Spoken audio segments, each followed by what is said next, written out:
Hello friends, welcome to our YouTube channel teaching exam overload. दोस्तों, आज के session के अंतर्गत आपकी जो CTET December 2024 BPSC TRE 4.2 KVS PRT NVS DSSB तथा अन्य कहीं भी जहां पे एसएसटी का सेक्शन पूछा जाता है उसकी जो हम कंबाइंड क्लासेस चलाते हैं जिसमें हम एनसीईआरटी का निचोड़ कराते हैं, उसकी आज हमारी नेक्स्ट क्लास है जिसमें आज हम क्लास 7 हिस्ट्री के चैप्टर नंबर 2 को पढ़ेंगे। आज हम क्या करेंगे, क्लास 7 हिस्ट्री के चैप्टर नंबर 2 को पढ़ेंगे जिसका नाम है नए राजा और उनके राज। आज के हमारे टॉपिक का क्या नाम है, नए राजा और उनके राज्य। चलिए फिर सेशन को शुरू करने से पहले हमारी एक रिक्वेस्ट है कि हमारे चैनल को लाइक करें, सब्सक्राइब करें तथा ज़्यादा से ज़्यादा शेयर करें। चलिए इसमें देखते हैं पहला पॉइंट क्या दिया गया है। पहला पॉइंट दिया गया था कि मातहत कौन होते हैं या सामंत कौन होते हैं। तो देखते हैं, बड़े भूस्वामी व योद्धा सरकार मातहत कौन होते हैं, बड़े भूस्वामी होते हैं या योद्धा सरदार होते हैं। सरकार नहीं, यहाँ योद्धा सरदार कर लीजिएगा। बड़े भूस्वामी या योद्धा सरदार कौन होते हैं, मातहत या सामंत होते हैं। ये राजा के अधीन होते हैं, ये राजा के अधीन होते हैं। ताकतवर सामंत खुद को क्या कहते हैं, महासामंत कहते थे या महामंडलेश्वर कहते हैं, या महामंडलेश्वर अर्थात पूरे मंडल का स्वामी। कभी कभी वे स्वयं को स्वतंत्र भी कर लेते थे, कभी कभी ये स्वयं को स्वतंत्र भी कर लेते थे। ठीक है, तो मातहत या सामंत कौन होते थे, बड़े भूस्वामी या तो होते थे जिनके पास बहुत ज़्यादा ज़मीन होती थी, उन्हें सामंत कहा जाता था, या कि योद्धा सरदार। योद्धा सरदार मतलब कि योद्धा हो, और सरदार हो मतलब कि सरदार मतलब कि किसी समूह का नेता हो। तो योद्धा सरदार मतलब कि सैनिकों का अगर नेता हैं आप, आपके पास कई सैनिक समूह हैं, या फिर आप बड़े भूस्वामी हैं, तो आप क्या कहे जाएंगे, मातहत या सामंत। ये राजा के अधीन ही रहते थे आमतौर पे। कभी कभी ये क्या करते थे, विद्रोह करके स्वतंत्र भी अपने आप को कर लेते थे और एक नए राज्य की स्थापना भी कर देते थे। जैसे कि कदम्ब हो जाएंगे, मयूर शर्मन वंश जो ये इनका था, और भी बहुत सारे हो जाएंगे, चालुक्य भी किसी न किसी के, क्या ये सब एक दूसरे के मातहत या सामंत ही थे। ठीक है, ताकतवर सामंत को क्या कहा जाता है, ताकतवर सामंत अपने आप को महासामंत कह लेते थे या फिर महामंडलेश्वर कहते थे, अर्थात पूरे मंडल का स्वामी। आगे देखते हैं इसमें अगला पॉइंट क्या है। इस तरह का उदाहरण एक दिया गया है दक्कन में राष्ट्रकूटों का। दक्कन में जो राष्ट्रकूट हैं उनका एक उदाहरण दिया गया है। राष्ट्रकूट के जो प्रधान थे दंती दुर्ग थे, ध्यान रखिएगा कौन थे, दंती दुर्ग थे, इसको नोट कर लीजिएगा। इनके प्रधान का नाम क्या था, दंती दुर्ग था। तो इस तरह का एक उदाहरण इसमें बताया गया है कि दंती दुर्ग ने कैसे स्वयं को स्वतंत्र घोषित किया। शुरुआत में कर्नाटक के चालुक्यों के अधीन थे, तो इन्होंने क्या किया था, ये चालुक्य वंश जो था, चालुक्य वंश जैसे कि जिसमें चालुक्य वंश में आपको मैंने पढ़ाया है पिछली क्लासों में, पुलकेशियन द्वितीय के बारे में पढ़ाया गया है ना, कि हर्ष को हराया था, जिसके बारे में उसके प्रशस्ति में लिखा गया है। चालुक्य वंश के जो पुलकेशियन थे उनके दरबारी कवि ने लिखा था कि हर्ष को अब हर्ष नहीं रहा ना, 618 ईस्वी में नर्मदा नदी पे हराया था, वर्धन वंश के हर्ष थे। तो चालुक्य के अधीन कौन थे, चालुक्य के सामंत कौन थे, राष्ट्रकूट थे, ये दक्कन क्षेत्र के। ठीक है, 8वीं सदी के मध्य में एक राष्ट्रकूट शासक आया, दंतीदुर्ग। एक राष्ट्रकूट शासक आया, कौन, दंतीदुर्ग। उसने चालुक्य के स्वामी की अधीनता को इनकार कर दिया। तो ये राष्ट्रकूटों का एक प्रधान आया, कौन, दंतीदुर्ग। इसने चालुक्यों की अधीनता को क्या किया, इनकार कर दिया। उसे हराया और हिरण्यगर्भ नामक यज्ञ किया। हिरण्यगर्भ मतलब कि सोने का गर्भ, हिरण्यगर्भ मतलब सोने का गर्भ। ध्यान रखिएगा, बहुत ज़्यादा इंपॉर्टेंट ये यज्ञ होता था उस समय। तो इसमें क्या उदाहरण बताया जा रहा है कि जो ये सामंत होते थे, महासामंत होते थे, महामंडलेश्वर होते थे, कभी कभी स्वयं को स्वतंत्र भी कर लेते थे और नए राज्य की स्थापना करते थे। जैसे कि राष्ट्रकूट वंश की स्थापना किसने की, दंतीदुर्ग ने की। कैसे की, चालुक्यों से अधीनता, उनकी जो चालुक्यों से अधीनता थी उसको इनकार कर दिया और उन्हें हराया, और हिरण्यगर्भ नामक यज्ञ किया। जो कि हिरण्यगर्भ का अर्थ क्या है, सोने का गर्भ, यानी कि जो इसमें यज्ञ करने की चीज़ें होती होंगी शायद सोने से कुछ संबंधित होगी, सोने से जड़ित होती होंगी, कुछ ऐसा ही होगा। ध्यान रखिएगा, हिरण्यगर्भ यज्ञ का काम क्या था। जब यह अनुष्ठान ब्राह्मणों की सहायता से कराया जाता था तो यह माना जाता था कि जो याजक जन्म से क्षत्रिय ना हो वह भी क्षत्रियत्व प्राप्त कर लेता था, वह भी क्षत्रियत्व प्राप्त कर लेता था। अश्वमेध यज्ञ के बारे में आपको पता है कि अश्वमेध यज्ञ में क्या होता था, घोड़ा छोड़ा जाता था, और घोड़ा छोड़ा जाता था, जहाँ तक घोड़ा जाता था स्वतंत्र रूप से, वह किसका हो जाता था, वह क्षेत्र राजा का हो जाता था, वह क्षेत्र राजा का हो जाता था। अगर उस घोड़े को कोई पकड़ लेता था, इसका मतलब कि उसने राजा की बात को मानने से इनकार कर रहा है, तो राजा उससे युद्ध करने जाता था। फिर जो युद्ध में जो जीतता था उसका क्षेत्र हो जाता था।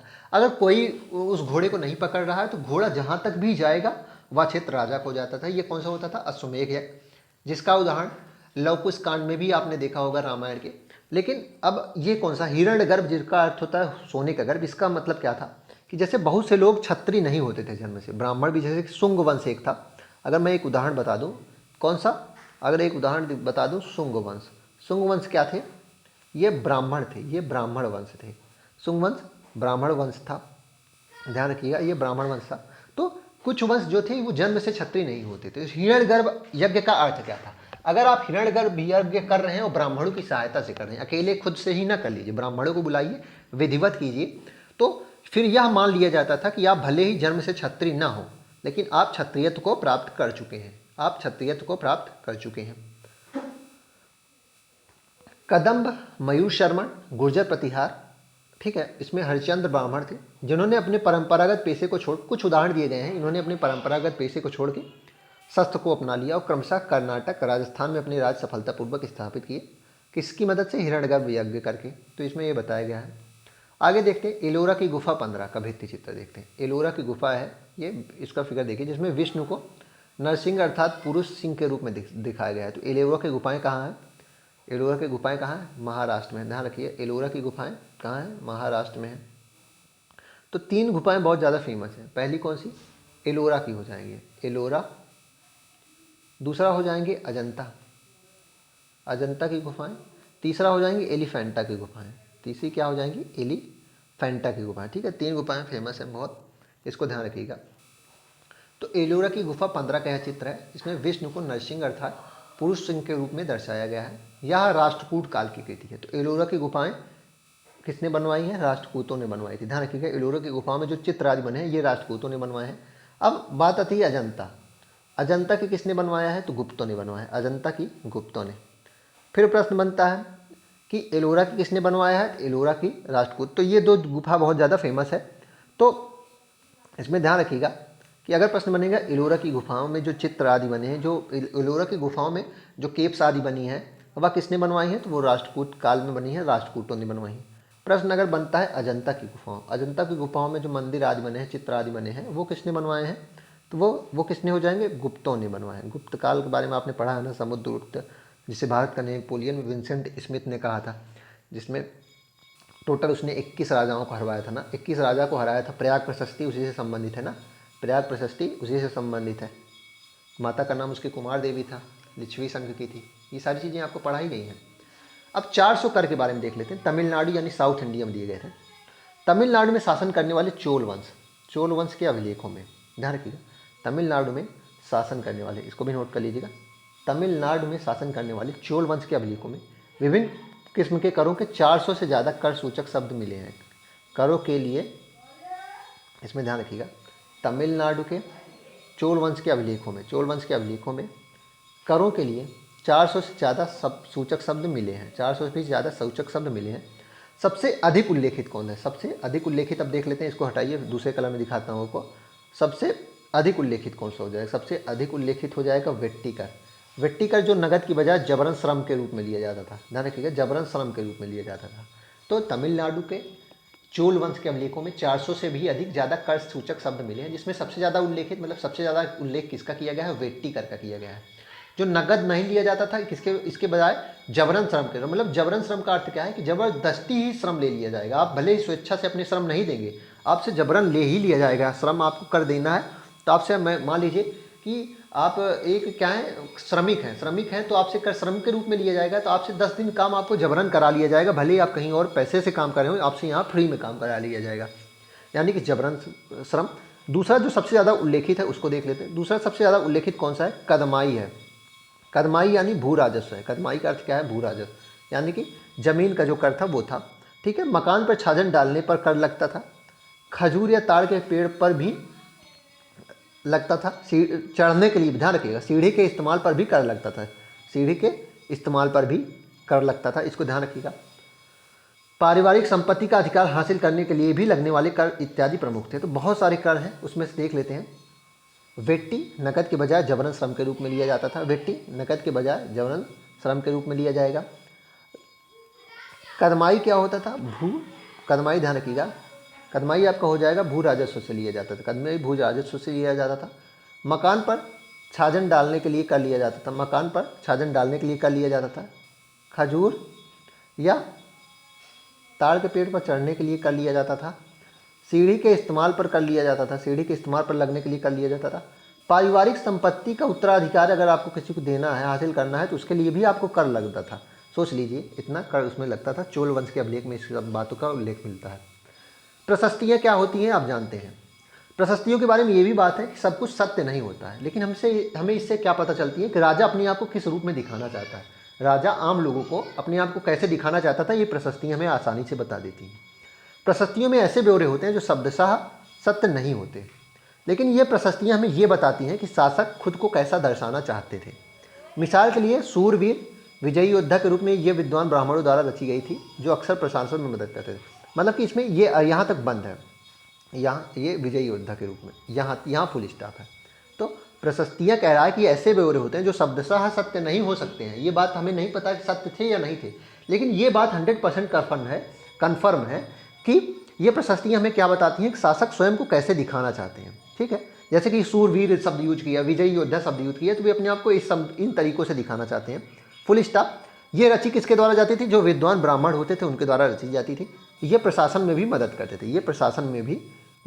करते थे, जैसे कि बहुत सारी प्रशस्तियाँ हो गई। जैसे हरिशेण ने प्रयाग प्रशस्ति लिखी थी ना। हरिशेण ने क्या लिखी थी? प्रयाग प्रशस्ति लिखी थी समुद्रगुप्त की।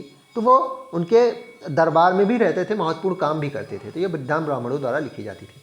अब नागभट्ट की उपलब्धियाँ देख लेते हैं। नागभट्ट की उपलब्धियाँ संस्कृत में लिखी गई, ग्वालियर मध्य प्रदेश में पाई गई एक प्रशस्ति में प्रतिहार नरेश नागभट्ट के कामों का वर्णन इस प्रकार किया गया है। देख लीजिए, एक उदाहरण दिया गया है नागभट्ट की उपलब्धियाँ। प्रशस्ति है, पहली बात कि यह संस्कृत में लिखी गई है, ग्वालियर मध्य प्रदेश में पाई गई। संस्कृत में लिखी गई, ग्वालियर मध्य प्रदेश में पाई गई। किसके लिए है, किससे संबंधित है? प्रतिहार नरेश नागभट्ट से। प्रतिहार के शासक, नरेश का मतलब यहाँ नर ईस, मतलब कि नर के ईस मतलब प्रतिहार राजा नागभट्ट के बारे में बताया गया है कि राजा प्रायः लोग ब्राह्मणों को भूमि अनुदान या पुरस्कृत करते थे। मतलब कि बताया गया है कि राजा जो थे ब्राह्मणों को भूमि अनुदान करते थे। ये ताम्रपत्रों पर अभिलेखित होते थे, जो भूमि पाने वाले लोगों को दिए जाते थे। मतलब कि इसमें बताया गया है कि जो भूमि दान में दी जाती थी उसका ताम्रपत्रों में उल्लेख भी किया जाता था। तो संस्कृत में लिखी गई है। कौन सी अभिलेख? ग्वालियर मध्य प्रदेश में एक वो प्रशस्ति पाई गई है जो नागभट्ट के बारे में लिखी गई है। कल्हड़ के बारे में देख लेते हैं। कल्हड़ ने राज तरंगिणी बुक लिखी थी। कौन सी बुक लिखी थी? ध्यान रखिएगा, कल्हड़ ने राज तरंगिणी बुक लिखी थी।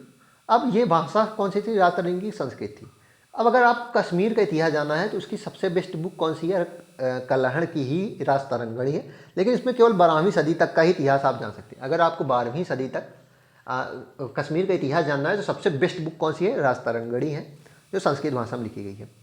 त्रिपक्षीय संघर्ष के बारे में देख लेते हैं। त्रिपक्षीय संघर्ष के बारे में देख लेते हैं। उत्तरी भारत विशेषतः कन्नौज क्षेत्र में, कौन से क्षेत्र में? कन्नौज पर अधिकार करने के लिए पाल वंश था, प्रतिहार वंश था। ध्यान रखिएगा, पाल वंश हो जाएगा, प्रतिहार वंश हो जाएगा, राष्ट्रकूट वंश हो जाएगा। 3 शक्तियाँ आपस में भिड़ रहे थे। 3 शक्तियाँ आपस में लगभग 2 शताब्दियों तक संघर्ष चला था।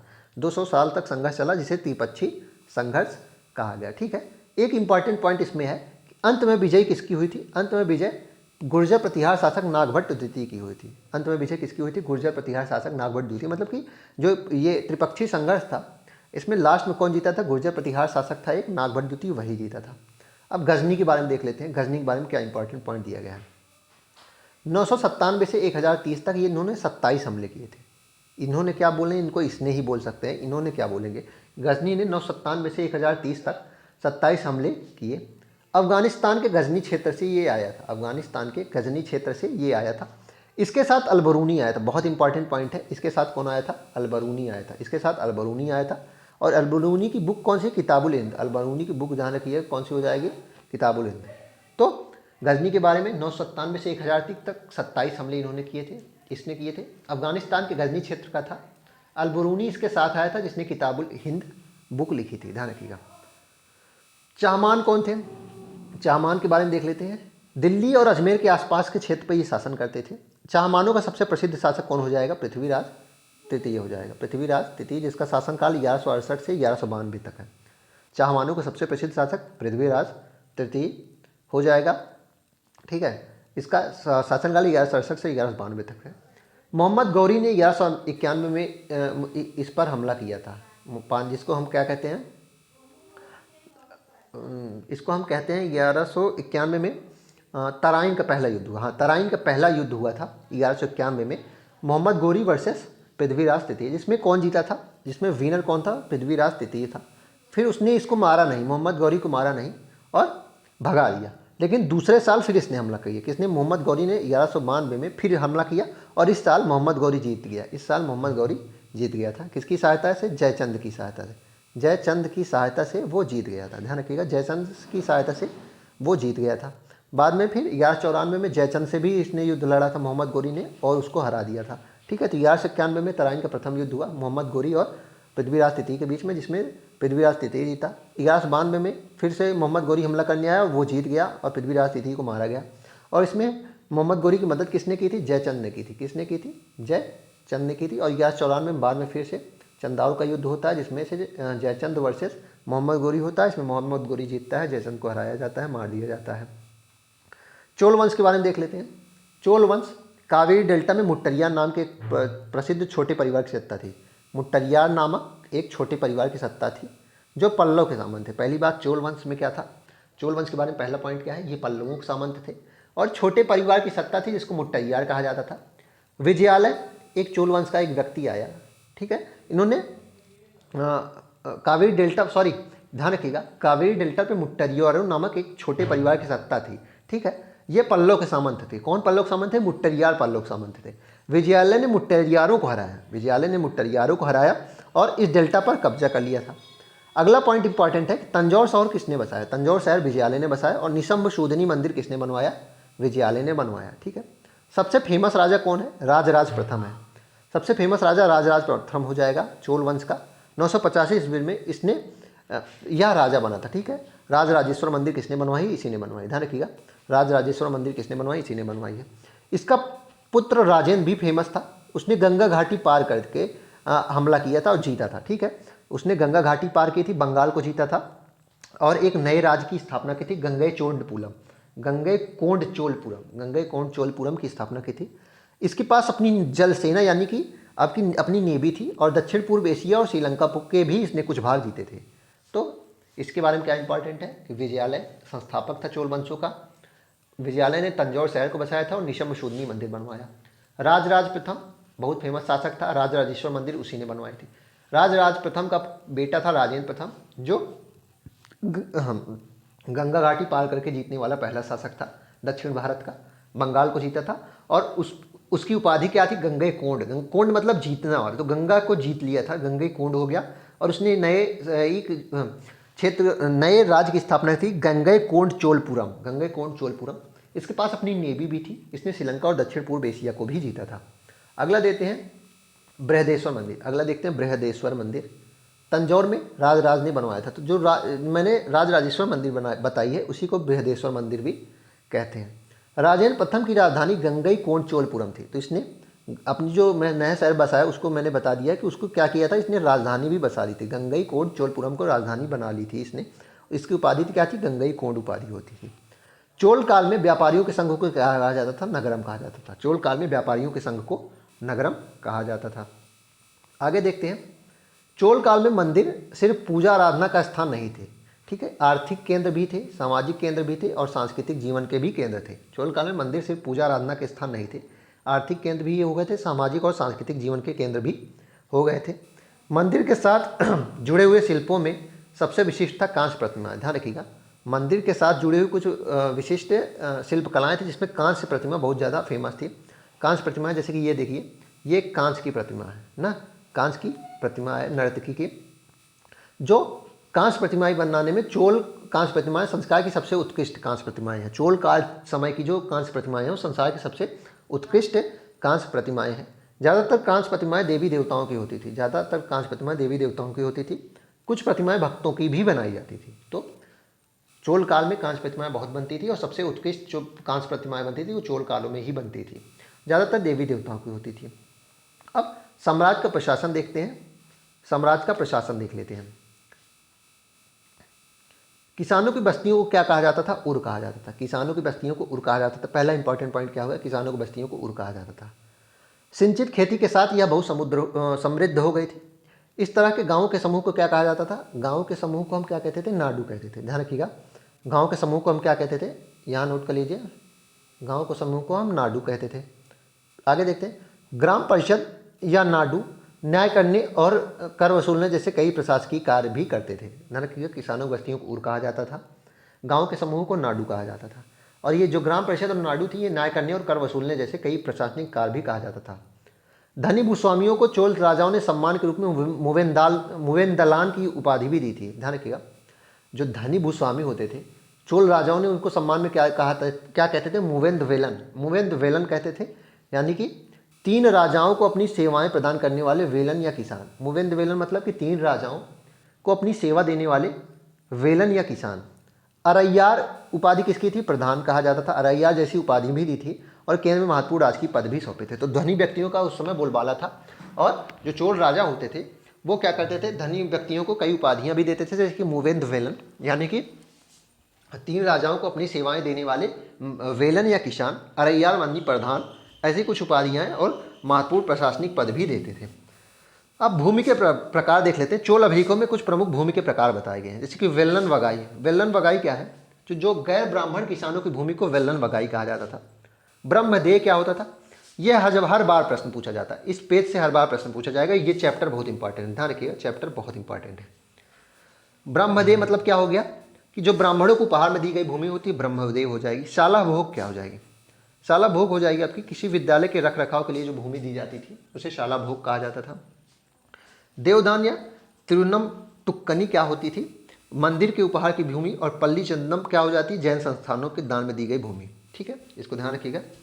इसमें ये किसमें बताया गया है? तमिलनाडु के चिंगलपुट जिले के उत्तर मेरूर अभिलेख में। किसमें? तमिलनाडु के चिंगलपुट जिले के उत्तर मेरूर अभिलेख से ये हमें पता चलता है कि ब्राह्मणों की सभा को संगठन कहा जाता था। ब्राह्मण की सभा का संगठन कैसा था? सिंचाई के कामकाज, बाग बगीचे, मंदिरों इत्यादि की देखरेख के लिए सभा में विभिन्न समितियां होती थी।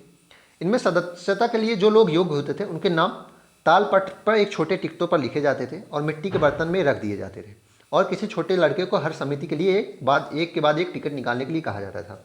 तो समिति की सदस्यता कैसे चुनी जाती थी? लॉटरी टिकट के द्वारा। इसको हम कह सकते हैं लॉटरी के द्वारा चुनी जाती ना। अब एक बॉक्स है, एक ये इसमें बताइए सबके नाम लिख दिए जाते हैं जो सदस्य बनना चाहता है, उसमें बच्चा निकालेगा तो लॉटरी ही तो इसको कह सकते हैं। ठीक है, एक बार फिर से हम इसको देख लेते हैं। वेलन वगाई गैर ब्राह्मण किसानों की जो भूमि थी। ब्रह्मदेय ब्राह्मणों को दान में दी गई भूमि। शाला भोग विद्यालय के रखरखाव में जो दी गई भूमि होती थी। देवदान मंदिरों के लिए दान की गई भूमि। पल्ली चदम जैन संस्थानों के दान में दी गई भूमि। आगे अभिलेख और लिखित सामग्री देखते हैं, उसके बाद ये चैप्टर समाप्त होता है। अभिलेख और लिखित सामग्री। उत्तर मेरूर अभिलेख के अनुसार सभा की सदस्यता के लिए इच्छुक लोगों को ऐसी भूमि का स्वामी। अब इसमें बताया गया है कि सभा की सदस्यता के लिए क्या क्या इंपॉर्टेंट चीज़ थी। क्या क्या इंपॉर्टेंट चीज़ थी देखते हैं कि ऐसी भूमि का स्वामी, उनको ऐसी भूमि का स्वामी होना था जहाँ से भू राजस्व नहीं मिलता हो, जहाँ से राजस्व मिलने वाली ज़मीन का आप स्वामी हो। उनके पास अपना घर होना चाहिए, मतलब कि अगर आपको सभा की सदस्यता प्राप्त करनी है तो स्वयं का घर होना चाहिए। ऐसी भूमि के स्वामी आप होने चाहिए जहाँ भू राजस्व मिलता हो। उम्र 35 से 70 के बीच में होनी चाहिए। ठीक है, वेदों का ज्ञान होना चाहिए, वेदों का ज्ञान होना चाहिए, और प्रशासनिक मामलों की अच्छी जानकारी और ईमानदारी होना चाहिए। तो क्या क्या चीज़ें हो गई? उत्तर मेरूर अभिलेख के अनुसार पता चलता है कि जो ये ब्राह्मणों की सभा होती थी, अगर इनकी आपको सदस्यता प्राप्त करनी है तो आपके पास क्या क्या होना चाहिए? पहली चीज़, आपके पास ऐसी ज़मीन होती हो जहाँ से कर वसूला जाता हो। दूसरी चीज़, आपके पास अपना घर होना चाहिए। उम्र 35 से 70 के बीच में होनी चाहिए। वेदों का ज्ञान होना चाहिए। जो प्रशासनिक मामले हैं उसकी अच्छी जानकारी हो, और आप ईमानदार होने चाहिए। ठीक है, अगला पॉइंट है, यदि कोई पिछले 3 सालों में किसी समिति का सदस्य रहा है, यदि कोई पिछले 3 सालों में किसी समिति का सदस्य रहा है तो वो किसी और समिति का सदस्य नहीं बन सकता था। मतलब कि पिछले 3 साल में अगर किसी समिति के सदस्य हैं तो अन्य किसी समिति का सदस्य आप नहीं बन सकते हैं। जिसने अपने या अपने संबंधियों के खाते जमा नहीं कराए वह भी चुनाव नहीं लड़ सकते। मतलब कि आप अपने या अपने संबंधियों माता पिता के खाते भी अगर नहीं जमा कराए हैं तब भी आप चुनाव नहीं लड़ सकते। अगला इंपॉर्टेंट पॉइंट है, 12वीं शताब्दी में तमिल कृति पेरिया पूर्णम से एक उदाहरण दिया गया है कि अडनूर की सरहदों पर फूस की पुरानी छाजनों वाली छोटी छोटी झोपड़ियों से अटा पड़ा पुलाया। इसमें एक इंपॉर्टेंट पॉइंट है कि पेरिया पूर्णम क्या है? तमिल कृति है। पेरिया पूर्णम क्या है? तमिल कृति, जिसमें गरीबी के बारे में जिसमें बताया गया है। ठीक है, पुलाया क्या है? पुलाया एक ऐसा समूह है जो जिसे ब्राह्मण और वेल्लार प्रतिष्ठित समाज के बाहर मानते थे। ठीक है, बाहर माना जाता था, वो पुलाय होते थे। पुलाय कौन होते थे? ऐसे समूह के जाति के लोग होते थे जिसमें ब्राह्मण और वेल्लाल जो होते थे, वेल्ला बड़े जो भूस्वामी होते थे, वो प्रतिष्ठित समाज के बाहर मानते थे। और इन लोगों का एक छोटा सा पूर्वा गांव के बाहर होता था, ठीक है, इनका गांव से बाहर होता था। तो इतनी चीज़ें इसमें इंपॉर्टेंट थी, बस बाकी इंपॉर्टेंट नहीं है। अब तांग वंश के युग का चीन, तांग वंश के युग का चीन देख लेते हैं। चीन में तांग राजवंश के तहत एक साम्राज्य स्थापित हुआ जो लगभग 300 वर्षों तक चला, ठीक है, 7वीं से 10वीं शताब्दी तक। इसकी राजधानी शियान दुनिया के सबसे बड़े नगरों में से थी, जहाँ तुर्की, ईरानी, भारतीय, जापानी और कोरियाई आए जाया करते थे। तांग साम्राज्य परीक्षा के माध्यम से नियुक्त की गई नौकरशाही द्वारा प्रशासित होते। इसमें इंपॉर्टेंट पॉइंट है कि तांग वंश में जो चाइना था, उसमें जो प्रशासकीय पद थे वह जैसे आज होता है पेपर से होता है ना, आज पेपर होता है, वैसे वहाँ भी क्या होता था? एग्ज़ाम होता था। एग्ज़ाम होता, क्योंकि एग्ज़ाम होता था।